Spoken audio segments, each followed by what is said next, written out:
Okay, so this one is nice because we already have a relation between two of the variables. So you can replace this x and this x in terms of z, and we'll get two equations with only y and z. Okay, and it becomes a typical substitution or elimination question. So if you make the substitution, this x, right, this, let's simplify this. You get minus 9, so minus y minus 11z. Okay, you get minus 3z here, minus 3z plus 5y plus z equals 4.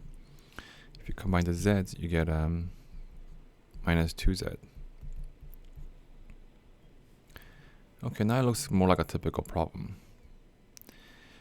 Okay, so what I'm going to do is actually just isolate y here. That's very easy to do. And replace that y with this.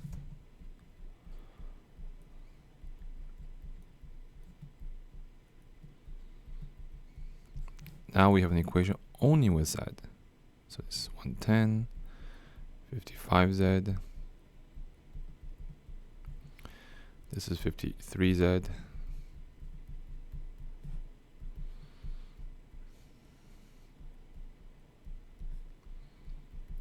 And z is equal to negative 2. Okay, once you get one, you can use this one to get the other.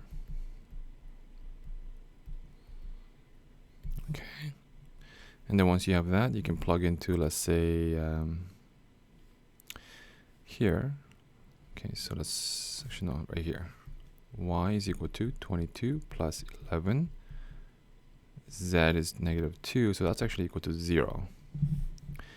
So x, y, z is equal to 6, 0, negative 2.